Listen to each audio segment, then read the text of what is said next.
Hello, everybody. Welcome to Stanford University's Center for International Security and Cooperation and our weekly research seminar. My name is Harold Trincunas. I'm the Deputy Director at CSAC, and it's my privilege to welcome Professor Henry Farrell. He is the NSF Agora Institute Professor at Johns Hopkins School of Advanced International Studies and Editor-in-Chief of the Monkey Cage blog at the Washington Post, a beloved column, I think, of political scientists especially, but social scientists more broadly around the world. He'll be talking to us today about the uses and abuses of weaponized interdependence. Very well received article he published in International Security in 2019 together with Abraham Newman. Now the subject of a new edited volume forthcoming next month on March 2nd, co-edited with Dan Dresner and Abraham Newman. Thank you, Henry, for joining us. Henry, why don't you take it away? Wonderful. I'm very, very grateful to be here. Before I begin, I should begin with a proviso, which is to say that this is based on research which Abraham Newman and I have both carried out together. And more or less, if you hear anything intelligent over the next 25, 30 minutes or so, attribute it to Abraham. And if you hear anything stupid, attribute it to me. So what I want to talk about is this notion of weaponized interdependence that, as Harold said, we have talked about in an article that appeared in International Security, which has really resonated in ways that I think neither Abe nor I had any right to expect. And I think part of that has just been an accident of timing that we wrote this article right at the moment when a whole bunch of new and difficult policy questions were beginning to open up, and when academics were beginning to try and figure out how to deal with them.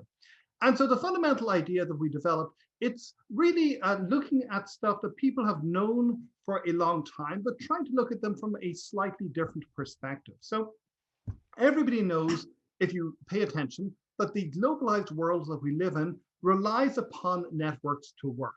That is, that if you think about the ways in which it is possible to send financial flows across the world, send money across the world, if you think about the ways in which it is possible to manufacture things and have them manufactured across 20 or 30 different countries, each supplying particular components.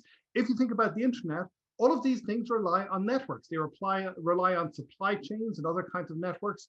They rely on financial networks such as SWIFT and the dollar clearing system, and they rely upon the nuts and bolts that keep the internet together. So this is something that everybody knows, even if we have not paid nearly as much attention to it as we ought to. And one of the reasons that we haven't paid as much attention to it as we ought to is that there have been a set of standard stories about how these networks work, which have in fact turned out to be a little bit misleading. And here, I think one of the classic examples of this way of thinking about networks, which is somewhat misleading, can be found in the work of Thomas Friedman, the famous New York Times columnist and author of lengthy books, who has argued in a variety of forums, and in particular in a 1999 piece that he wrote for Foreign Policy, that the world is bound together by these networks in some new and important ways. So Friedman's argument was something like this, that if we look at the world of the Cold War, we see a world which is divided by a wall. It is divided by the Berlin Wall, and the Berlin Wall stands in here for geopolitics and maneuvering between and among states which are in relationships of rivalry with each other. And so Friedman proposed 10 years after the fall of the Berlin Wall that we were now in a world that wasn't divided by a wall, that wasn't dominated by geopolitics, but instead was brought together by a web. And here he was using the World Wide Web and the internet as a broader metaphor for all of these networks that were pulling the world tighter together. And in his view, we're replacing geopolitics and maneuvering among states with a new logic, which is fundamentally market-based, so that states were going to compete with each other on markets, their businesses were going to compete with each other on markets, and while there might still be some degree of competition and jostling and rivalry, all of this would be subordinated to a fundamental market logic so that the kinds of politics that we had seen and intense forms of rivalry and strategic coercion, all of these would disappear. So look forward 20 odd years later, and we find that this is not the world that we live in. We live in a world where Donald Trump weaponized the power of the US dollar and the dollar clearing system and secondary sanctions in ways that built upon similar things that Obama had done in his time. using this to try to penalize states or to threaten states and other actors who were acting against perceived US interests, even if they didn't have any direct connection to the United States. We have seen the technology manufacturing chains, which people used to think were going to provide a kind of web that would pull China and the United States together. Instead, people are now focusing on the bottlenecks in those manufacturing chains and how those bottlenecks may provide strategic vulnerabilities, which might be used by China against the United States and equally might be used by the United States against China.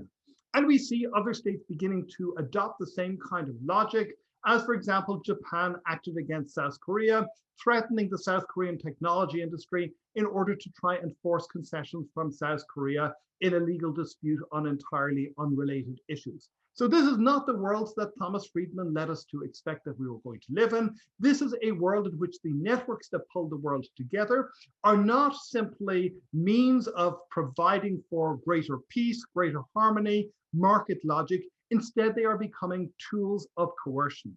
And this is not just Friedman, it should be said. This is also the conclusion that was reached by a lot of liberal political scientists who focused on the ways in which markets effectively bound the world together and thought about these markets as being not only somewhat largely separate from the world of international security, but in some ways dominating and reshaping the logic of national security so that previously intractable national security questions would perhaps be resolved between states that had deeper market linkages. This all turns out to be much more complicated than expected, and these market linkages are now becoming tools of coercion. So that's the fundamental thing that Abe and I wanted to get at with our notion of weaponized interdependence, to understand how this interdependent world of networks had become a world in which state coercion was playing an increasingly important role. So how do we think about this? So our key argument is pretty straightforward. First, if you look at many of the key economic networks that bind the world together, these financial networks, these trade networks, these information networks, they tend to have a certain kind of topology, which is what network theorists use to refer to the shape of the network. And these topologies are topologies which tend to centralize exchange. Networks, for a variety of reasons, tend very often to become more centralized over time.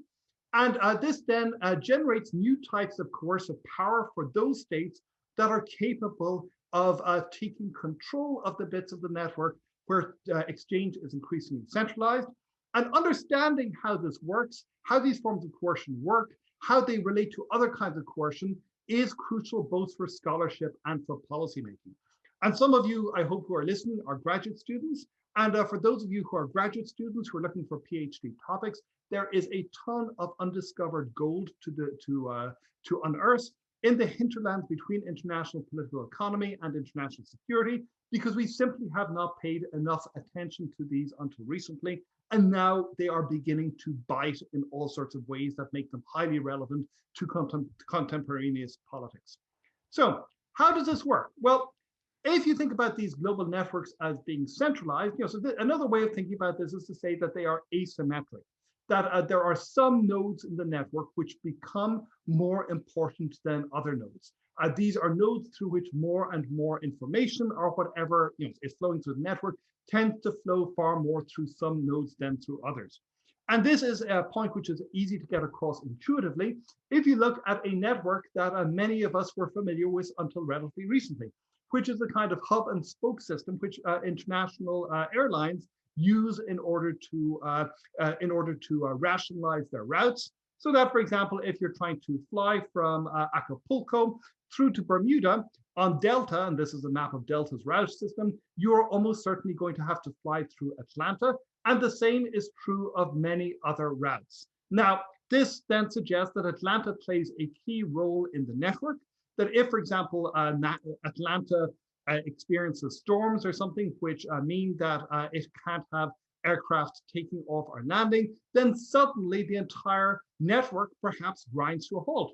Delta suddenly finds itself in a whole lot of trouble. And this kind of rationalization, this kind of centralization so that things flow through a few key nodes happens with a lot of networks. Sometimes it happens, as in the case of airline systems, because you want to simplify complexity or you want to minimize costs. This is a way of making things cheaper. Sometimes it happens because you have these rich get richer phenomena, which statisticians have been studying since Herbert Simon in the 1950s. That is that as networks grow, if new nodes that are added to the network, they are slightly more likely to attach themselves to nodes that already have a lot of attachments. Then this means that some nodes build up self-reinforcing advantages over time. And some of this occurs because of more complicated politics involving, for example, platforms and the ways in which everybody converges upon Facebook, because Facebook has all of these network externalities. And once it becomes dominant, it is very, very hard to disrupt. All of these different processes lead to increased centralization in the global networks through which information, trade, and finance happen. And this then creates this new kind of power politics. And this power politics also reflects the facts of globalization, which is that if you look at when many of these networks came into existence and really started to grow, they started to experience their major growth in the period of the 1990s through the 2000s. That is the period immediately after the Cold War. And this, of course, was a period when the United States played an extraordinarily dominant role. And so the result of that is that many of these networks have centralized hubs, key nodes, which are in some way or another under the direct or indirect control of the United States. And the United States is able to use its coercive power to take advantage of that. So that is the fundamental world that makes weaponized interdependence possible. In the article, we talk about two different forms of power which can be exercised. One is what we call the panopticon effect. And the panopticon effect here, we are borrowing a metaphor from Jeremy Bentham via Michel Foucault. Bentham designed an ideal prison in which it was possible to survey all of the prisoners from a single central point. And similarly, if you are in control or able strongly to influence a central node or the central nodes of a network, you are probably able to see all of the communications, all of the flows through that node. And then that gives you an extraordinary degree of vision into what is happening elsewhere in the world, how perhaps potential adversaries are communicating with each other, how they are sending money to each other. And this then gives you a source of pretty substantial strategic advantage in being able to anticipate what other actors are doing, and perhaps to work against them or to work to shape their activities in ways that advantage you. And in addition to this panopticon effect, which is about surveillance, we can also imagine that there's a choke point effect. That is that if you have sufficient control over a central node, that you can block access to that node. You can basically cut certain actors off the ability to use that node. Then you may be effectively denying them access to the network as a whole, or as close as makes no difference, because these central nodes, if they play this incredibly important role, it's a bit like if you take Atlanta out of the Delta system, that they suddenly find themselves, these actors, whether they are businesses, whether they are individuals, perhaps even entire countries, they find that they are unable to access the essential networks through which globalization works. And this can have devastating consequences for their economies if it is a particularly important network. So we talk about this in the article with respect to two case studies, which I'll give you in a brief summary. One of them covering information networks and the other covering financial networks. So information networks, we can think about how it is that the kinds of information flows that we have in modern society and across the world have become increasingly centralized. And they become centralized in two ways. One of them is that we do more and more of our business and our fun and our leisure activities, they are more and more concentrated onto a couple of key platforms. Facebook, of course, being the central platform that many or most people are familiar with. And the more that we focus our energies and our activities onto these platforms, effectively, the more that there is opportunity for people to see what we are doing. So if you think about Facebook, Facebook's business model is effectively a panopticon business model. Facebook provides the service which allows all of these different people to connect with each other, and it is capable of keeping tracks on what people are saying to each other, and then using this to serve them up to advertisers, and that is their business model. But because Facebook has basically pre-constructed this panopticon for commercial purposes. This then provides something which is extremely valuable for states if states are capable of getting Facebook to provide data, to provide information, then they can tell what a lot of people are doing with each other, what kinds of communications they're having with each other, and this is important. Facebook is the most obvious example of this, but we can imagine many other platforms for which this is true. And the other way in which the world is becoming more centralized is that the underlying nuts and bolts of the internet itself is becoming more centralized. People who use the internet and do it non-professionally don't realize how much of the internet is now held in centralized server farms run by people such as Amazon Web Services and their competitors in Google and in Microsoft. And these centralized server farms and the telecommunications networks that connect them around the world, again, are highly centralized. They provide these key nodes in the network that if you are a powerful state, such as the United States, that is capable of influencing the owners of these facilities, you are capable of gathering a whole lot of information. So this then tells us some things about the way that the internet has become a panopticon, and it provides the kind of the political economy behind the Edward Snowden revelations about how much of the internet the United States was able to gather information from. And here, these are a couple of slides from the Snowden leaks. This is a slide which shows so-called downstream collection.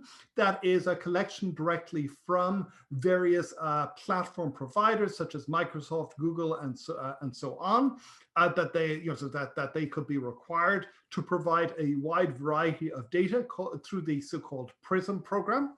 And we can also see that this is true also of more upstream data collection, that effectively the NSA was able also to tap into raw data flows going across the world. And it was able to do so because the global telecommunications infrastructure was largely centralized around 6 or 7 key nodes, what the NSA described in an internal site as, quote, international choke points, which then allowed the NSA to install specialized equipment in these various sites and then dip into global data flows to see what potential actors of interest, potential adversaries, rivals, and others were saying to each other, and then to use this information to make this intelligence refined and actionable and of use to the US government. So this is something which was possible primarily because of the great degree of centralization,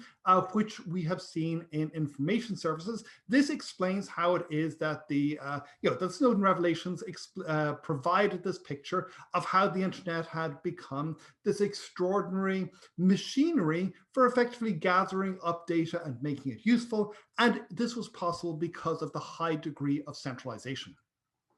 We also see a somewhat similar story with finance, and here the key actor is SWIFT, which is a kind of consortium actor which provides financial messaging. Every time that you make a bank transfer, the banks which are sending money from point A to point B are very likely to almost certain to use the SWIFT service, the SWIFT messaging service, to convey to the other bank the fact that this transfer has gone through. SWIFT is an essential part of the infrastructure of global banking. And it has assumed this important central role. It is based in Belgium, but it has, for a long part of the last 10 or 20 years, it maintained a mirror service in the United States, which was subject to US law. And so SWIFT, so it was not only an intermediary across banks, it was an intermediary across a wide variety of different other financial institutions, investment managers, pension funds, stock exchanges. All of these have to use SWIFT in one way or another in order to complete these money transfers. And the United States, after September 11th, realized that SWIFT provided it with an extraordinary access to data which it could use to track terrorist financing and other strategically valuable information. In the words of Juan Zarate, who was a Treasury official who was directly involved in this, access to SWIFT data gave the US government a method of uncovering never before seen financial links. information that could unlock important clues or allow an entire support network to be exposed and disrupted. And this was not only true with respect to terrorists, but also with respect to so-called rogue states such as North Korea, which the United States had other interest in sort of keeping under tabs and figuring out what was happening. But with respect to SWIFT, it was not only used as a kind of global panopticon, it was also used as a choke point. And we saw this most explicitly in the efforts of the United States to try to push Iran to stop its nuclear program. We saw a variety of secondary sanctions, which used the dollar clearing system and banks' dependence upon the dollar clearing system to try to effectively cut Iran out of the global financial system. And in addition to this, we saw SWIFT expelling Iran's banks, which effectively made it near to impossible for them to arrange money transfers across borders. This was an extraordinary move, and the combination of disconnection from SWIFT and secondary sanctions based on the dollar clearing system, which is another central point of the US financial system, which is under US control. The combination was a key strategic objective of Iran was to try and get this combination, this twofer removed, so that it could then re-enter the global financial system and get payment for oil again, which was something that it had extraordinary difficulty in doing. So this is the story that we tell in the article. Now, of course, the article was written maybe a year and a half, 2 years ago. Things have moved on. But these questions of weaponized interdependence have not disappeared. We saw weaponized interdependence being exercised in some pretty crude ways under the Trump administration. But it is very clear that these problems, and especially the problems concerning the US and China relationship, fights over, for example, Huawei, are going to continue under the Biden administration. And roughly speaking, you can think about these fights sort of as being a Chinese company which is looking to build out a global telecommunications infrastructure, which the United States fears would then become a panopticon, which China could then have access to, and perhaps also allow China to cut certain states out, perhaps of communications during key periods or crises. And the United States is responding to this threat, has responded to this threat by seeking to use its control over global high-tech manufacturing, and in particular the manufacturing of advanced semiconductors.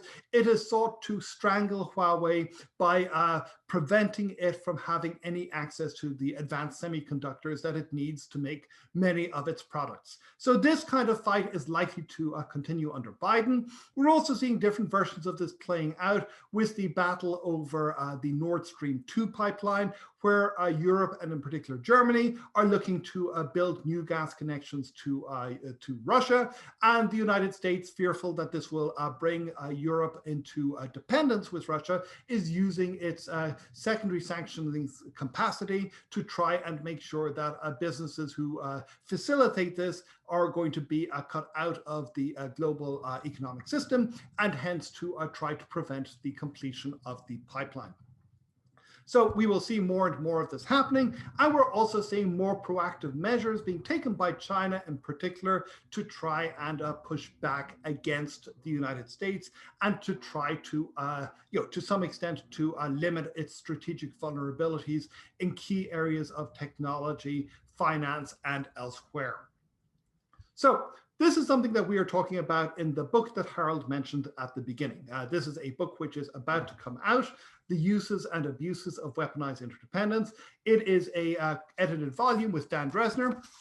And we have a number of different people who write awesome things, trying to criticize us, pushing back, expanding our ideas in order to try and figure out what the consequences are on the global level going forward for weaponized interdependence, and for this new set of strategic coercive relationships. What kinds of consequences will they have for the world, the way that the world economy and the way that world security relationships are organized?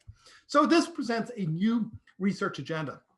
And let me just talk about some of the things that this agenda needs to tackle.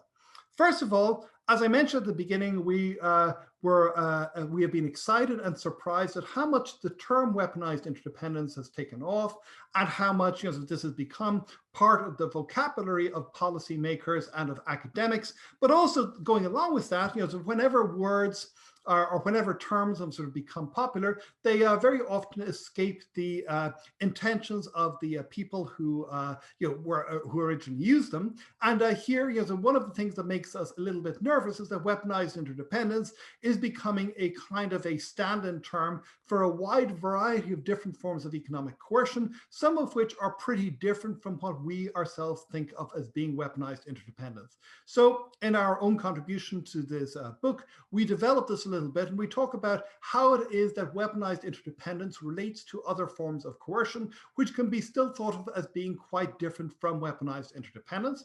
And roughly speaking, what we do is we say, if you want to think about economic coercion, it may vary in its target. It may be that it targets states or political adversaries such as terrorists, or alternatively, it may just target purely commercial actors for commercial purposes. So that's one important distinction. And a second important distinction is the channel through which coercion is applied.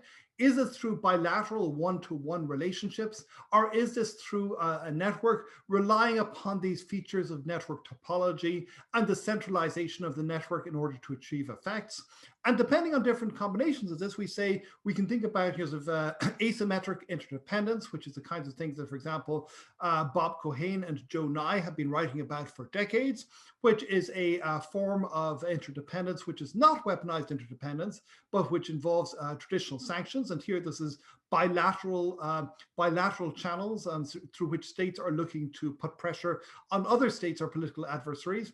If they're looking to put bilateral pressure instead on market actors, we can think of this in terms of, again, a standard existing academic literature on market power and how states use their regulations in order to try and reshape the incentives of market actors, for example, to extend their regulations overseas. But if we're looking at network coercion, then when it is applied to states or political adversaries, that is the moment at which we are in the world of weaponized interdependence.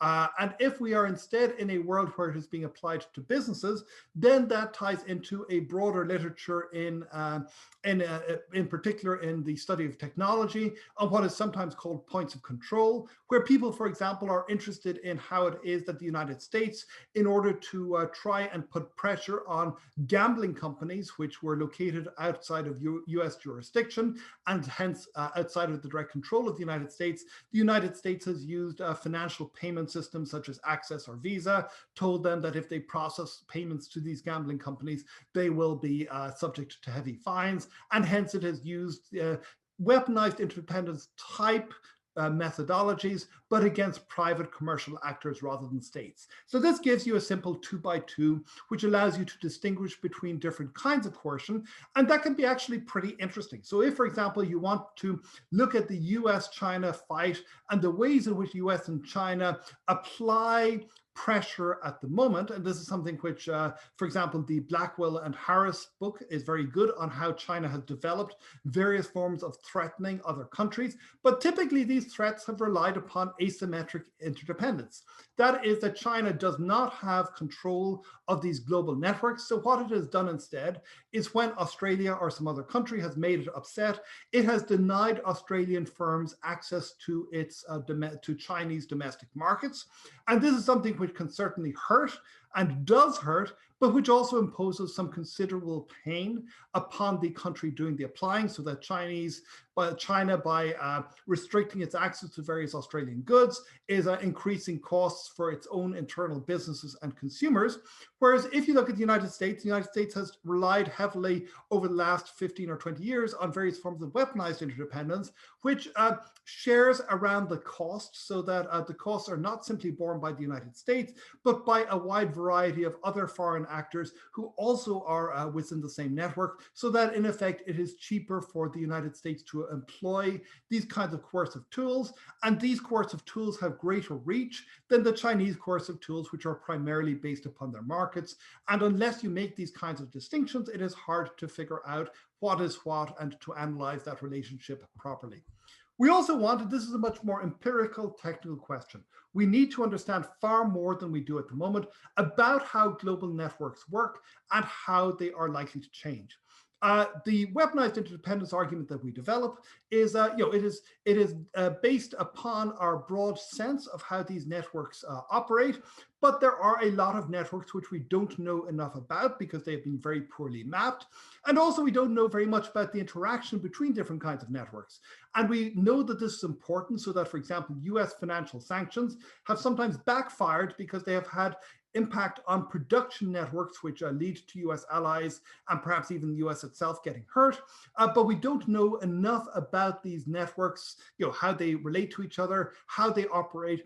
And this effectively is a challenge which calls for a vast empirical exercise in data gathering that has not really yet been undertaken in any extensive way. And furthermore, these networks change over time. Something that our original article is, I think, rather blasé about is that it treats these networks as being fixed, but in fact, of course, these networks change, and we need to understand these processes of change, and especially how these processes of change can sometimes be driven from within as different actors look to respond to coercion by the United States or others by changing their own activities and their own exposure to the networks, and perhaps even building networks of their own. And that brings us on to the third important research agenda, which is understanding the responses of other actors to weaponized interdependence. We can think of this in terms of state level responses. So some states might want to emulate what the United States has been doing by building out their own networks, potentially in order to coerce or surveil others. Some may want to escalate so that they might want to respond to various forms of weaponized interdependence by using kinetic means of one sort or another, as Iran has occasionally done with respect to sanctions. And sometimes states will want to insulate themselves to try and cut off their relationship with networks which have suddenly become a source of strategic vulnerability. This is, of course, the decoupling debate that is happening between the US and China at the moment. But not only states, but businesses can have this kind of response. We treat businesses as being entirely passive in our article, but of course in real life they're not. They may restructure their activities to make them less vulnerable to weaponized interdependence. They may renationalize their activities so that they work within their home country and other countries which are not likely to be a threat, perhaps withdrawing other business activities, or they may perhaps repurpose weaponized interdependence for their own benefit by, for example, looking to try to influence their home state to impose various burdens upon foreign competitors in the name of national security, but which in fact contribute to their bottom line. So these kinds of responses, which can then perhaps feed back into the system, into these networks, and to change the shape of these networks, we know remarkably little about at the moment, but we can reasonably speculate that they are incredibly important. So this leads us to, I think, conclude that we really need to pay attention in both international political economy and in international security to how the relationship between the two is changing. And we need to start building up research that really looks at the ways in which the two are influencing each other and the standard assumptions that we used to make about how we lived in a market-based form of interdependence. These assumptions do not operate necessarily in the way that they used to, and we need to map out what is changing and what is happening. One important research agenda is, the Weaponized Interdependence article that Abe and I wrote is a largely, well, entirely qualitative article. But as we move forward with research, we need to have better mapping of what in fact is going on. And this is going to require new kinds of quantitative skills. And in particular, I think that there is a lot of room for collaboration between international relations scholars and people in computer science and statistical physics and others who are used to studying large-scale networks and how they operate and how they change. And finally, we need to feed this into the policy process. So we're seeing major policy changes at the moment. And policymakers, if they are to do this, they need better maps of the world and a better strategic understanding of the benefits and drawbacks of weaponized interdependence. And at the moment, we don't have nearly enough to tell policymakers, to give them specific advice beyond just warning them of general risks and problems. And I will conclude here. There is a this is something that I added into the slideshow this morning. Biden yesterday evening, a senior Biden official announced that they were ordering a review of critical United States supply chains in order to map vulnerabilities to other countries such as China, in order to try and build up supply chain relationships with other allied countries. And that kind of policy agenda is going to intersect with the academic study of weaponized interdependence in all sorts of important ways. So with that, I will leave you. Thank you so much for listening to me. And we have lots more to do on this. But when I say we, that is a broad we. I very much hope that other people are going to be piling into this over the next few years and perhaps agreeing with Abe and I, perhaps contradicting us, perhaps launching into other directions entirely, because this is a crucial set of empirical relations that we need to understand the world that we live in. Thank you very, very much. Thank you, Henry, for a very interesting presentation. To everybody all the participants, please go ahead and enter any questions you might have in the Q&A box. And I'll go ahead and read out those questions. Let's begin with Lindsay Hundley. She's a postdoc fellow here at CSAC. She, and actually this is related to a question that one of our anonymous attendees also asked. She asked, thanks for super interesting talk. In your work, you talk a lot about how governments can take advantage of interdependence to pursue their geopolitical goals. But I'm wondering, to what extent, if any, do you think that companies are able to take advantage of being in an influential position in a network to shape political outcomes they care about? In other words, in your view, to what extent are governments strategically vulnerable to the interests of influential private companies? I think less than we have thought. So the standard argument, of course, used to be that as we entered into a world of interdependence, global markets were going to ever more constrain the ability of governments to do what they wanted to do. And now I think we're seeing a world in which the shoe is moving to the other foot. I think, and Abe and I have written a piece for the Harvard Business Review, which came out about 1.5 years ago, where we talk about the ways in which businesses might want to think about the new political risks that are posed by weaponized interdependence. But as I say, where there are opportunities, I think, that businesses will surely be looking to take advantage of is getting involved in the policy process and looking to shape these strategic goals of government in ways that accord with their own interests. So that, so the debate about decoupling is very clearly going to sort of tie into a set of debates which are going to reopen questions of protectionism and trade and put a very different gloss on them, so that it is going to be more legitimate for governments than in the past to impose restrictions upon foreign companies where those foreign companies are perceived as opening up security vulnerabilities. And I would be extremely wildly surprised, in fact, I would be flabbergasted if we didn't have a ton of lobbying focusing pretty intensely on those questions. And I'm aware that I'm talking to Stanford, which is of course located right next to a number of companies which have direct interest in this. If you are Facebook, you have already been spending the last year or so seeding the ground against the possibility that some of the people who are entering into the US government, such as Lena Khan, if she becomes a commissioner of the FTC, these people who are pushing for antitrust action against the big platform companies, you will have been pushing against us, saying that, well, they may be, this is going back to a famous statement. They may be bastards, but there are bastards. In other words, wouldn't you prefer to have Facebook or another US company having these kinds of monopolies than one of these Chinese competitors?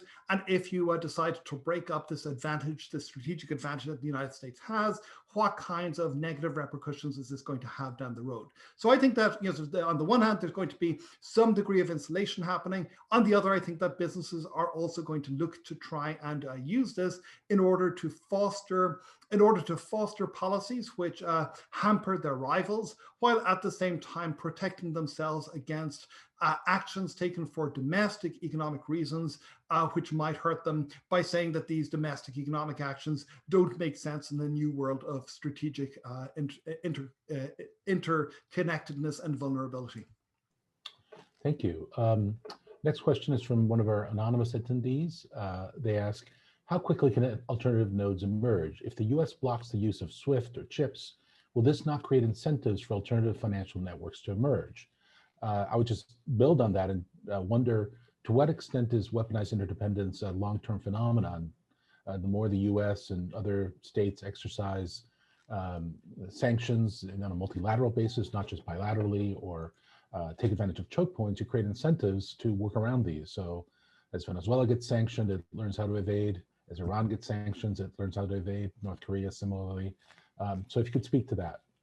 Okay, that's another great question. And the answer is that it's probably going to vary substantially across different vulnerabilities. And this is something that we have talked about a little bit, but which again, we need a ton of research on. So if you're to talk about SWIFT, chips, and dollar clearing, that actually is a whole research agenda in and of itself, because the relationship between the dollar as a means of exchange and the dollar, sort of as a the role of the dollar in the global financial system and reserves and so on, that's something which is still relatively poorly understood. So I think one of the interesting questions there is, is it possible to move much more exchange into other currencies without having the without having the same kind of panoply of powers that the Fed has built up. So you have people like, for example, Adam Tooze has argued in collaboration with others that European efforts to try and build up the euro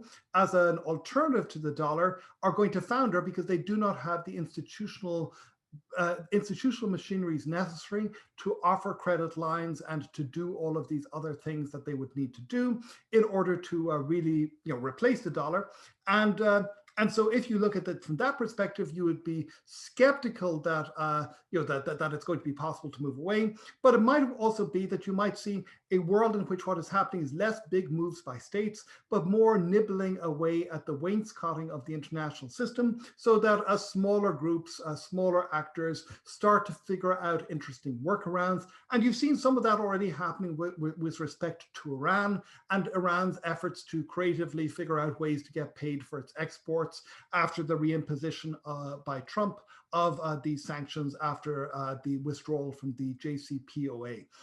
In other areas, we can say that there are certainly areas where efforts to exercise weaponized interdependence perhaps has a rapid sell-by date, so that Amrita Narlikar, who is one of the contributors to this fantastic book that, as I say, I recommend that you all rush out and buy immediately. Amrita talks about how it is that the Indian government tried to use temporarily a sort of near monopoly on hydroxychloroquine, if I'm pronouncing it correctly, the miracle drug that Trump was touting. Not only the benefits of that drug turn out not to be as advertised, but as soon as it becomes clear that something like that is a possible strategic resource, there then are incentives for other actors to build up their own manufactured supplies, and it's not that hard. Something similar is true of rare earths. Where there may be more difficulty in replacing is, of course, with regard to advanced semiconductors, which requires decades of work and billions upon billions of dollars to build up the sophisticated manufacturing technologies to really be able to do this at the cutting edge. So it's going to depend across area. And again, this is something which, our article, I think, raises the issue in the very closing pages, but it doesn't say anything very satisfactory about these questions, because these questions are hard questions which require a lot more empirical information than we have at the moment to answer.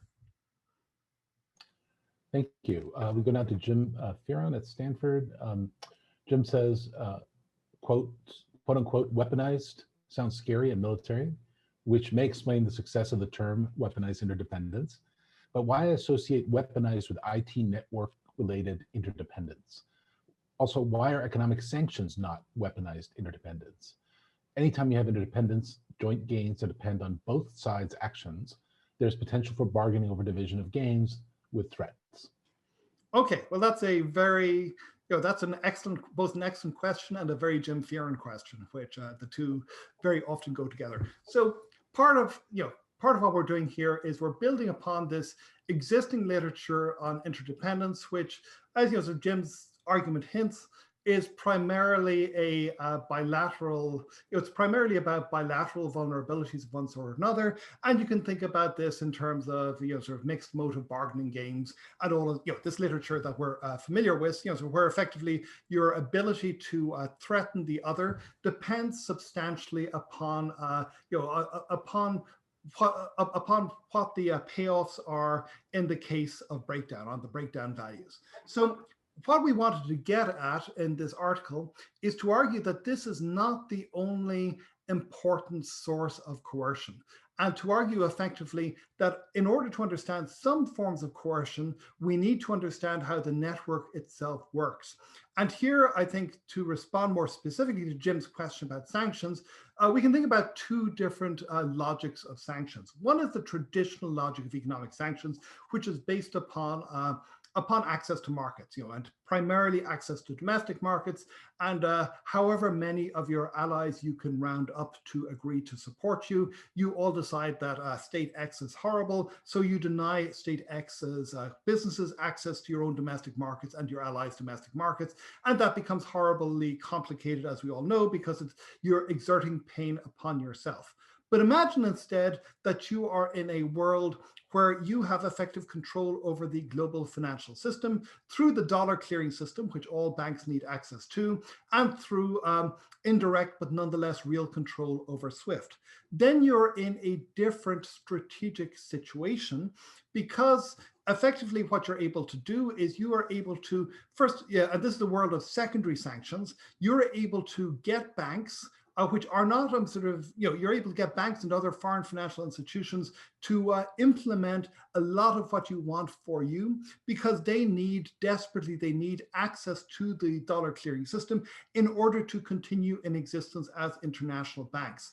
And hence this means that that you are in a world where the fact that the United States is in control of this global network allows it to outsource a lot of the pain to foreign financial institutions and other institutions in other countries, which have to forego the gains of trade. And you don't have to, and you can use this as a coercive threat, so that you don't have the same necessary fear about allies defecting as you had in the past. So what we're trying to get at with weaponized interdependence is the notion that we've moved from a world where we can think about interdependence primarily in terms of bilateral relations, or indeed as a kind of a panoply of bilateral relations, to one in which the structures that we have built to conduct interdependence themselves can become sources of leverage, which very substantially changes the pain-benefit calculations that the states doing the coercing have to think through if they are able to control the central nodes of the system. Thanks. I'll pull a question next out of the chat from Professor Drew Endy over at Bioengineering. He says, constructive interdependence can also undergird geopolitical stability. What's the relationship between more constructive forms of interdependence and weaponized interdependence? How to think about finding the balance between those? That's a very good question, and in some ways, it's a tricky question, and to respond, and this in a weird way perhaps connects back to Jim's question, because I think the question then that you have is from the US perspective, is a question of tying the king's hands. In other words, you've got an actor which is extraordinarily powerful, but which also may be in some ways too powerful for its own good and incapable of making the credible commitments which would underpin more peaceful forms of interdependence and commercial exchange. So then the question becomes one of figuring out the political technologies, as it were, which might underpin a different kind of interdependence.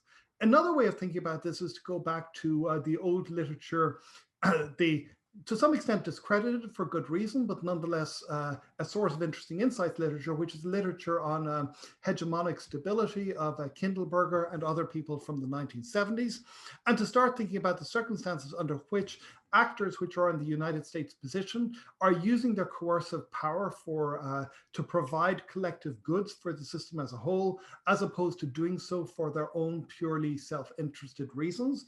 And to the extent that the United States, perhaps under a Biden administration, moved from the latter to the former, this might be another source of more constructive interdependence. So that if, for example, you imagine some of these techniques being used to try and push back against global warming and climate change by sort of penalizing states which refuse to contribute. If you think about them being used sort of against tax havens, you might end up in a world in which some of these coercive potentials could both sort of provide collective goods and could serve as to some extent at least, a guarantee that the United States was not purely going to think in terms of its self-interest in exercising them, and a greater degree of acceptance and of mutual benefit and mutual gains as a result.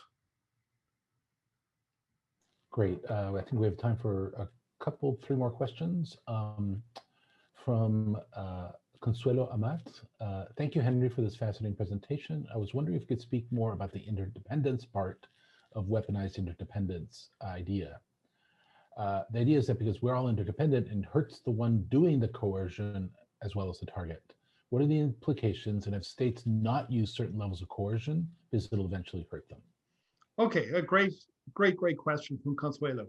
So again, in a sense, this is the this is a slightly different version of the response to Jim Fearon's comment. And so the idea here is that if you think about sanctions, traditional sanctions, as I say, pain and pleasure are intermingled. That is, that you are in a world where you get the benefits of hurting an opponent, but you only get those benefits because you hurt yourself significantly in the in the process. And so this is this is the world where then you enter into a world where you start thinking about this in terms of credible commitments and sort of all of the other things, all of the other ways that you bind yourself to do painful stuff, reputation or whatever. That's one particular logic of interconnection. But if you're in a world where you are in control of the global financial system, or near control through your control of these key nodes, then it doesn't hurt you nearly as much to apply these sanctions.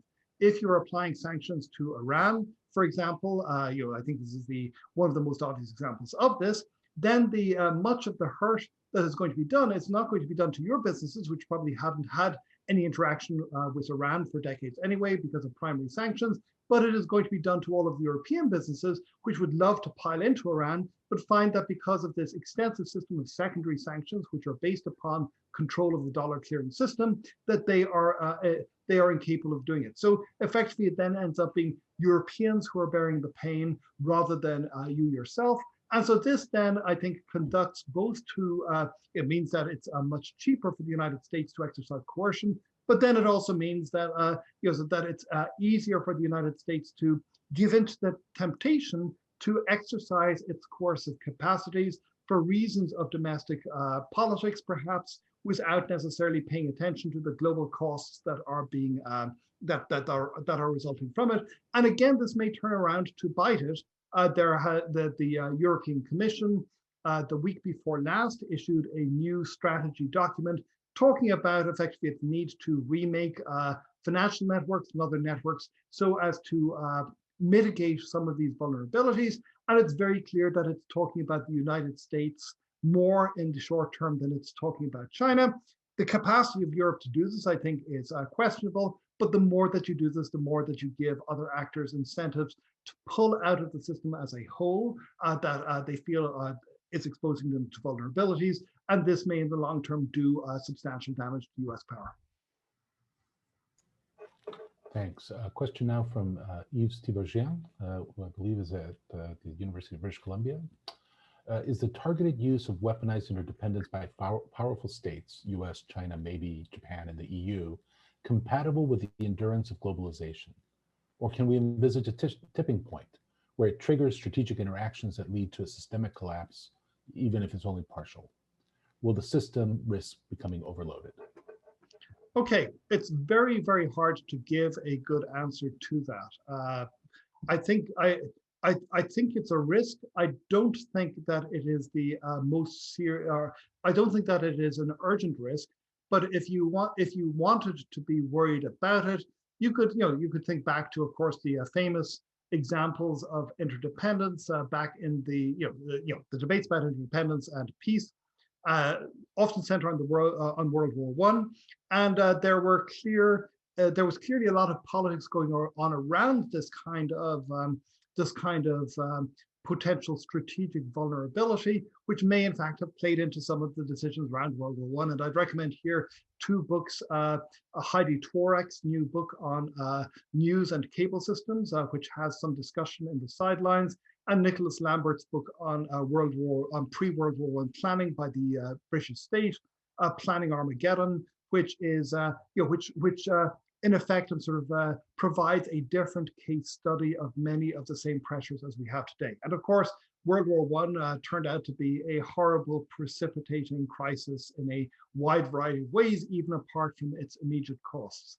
My guess is at the moment that we're not likely to see that emerging. I think that the kinds of interdependence that we are now locked into are frankly much harder to exit than the kinds of interdependence of trade that you saw in that period, because now interdependence, I think, is more tightly woven into the warp and the woof of how national economies as well as global economies work, making it harder for states to withdraw. So I think that the more plausible place that we might end up in is a kind of a wary, cold peace in which there are persistent actions that have negative impact, but that don't lead quite to the system as a whole collapsing. But this is based more on surmise than on any kind of deep understanding of what are the causal,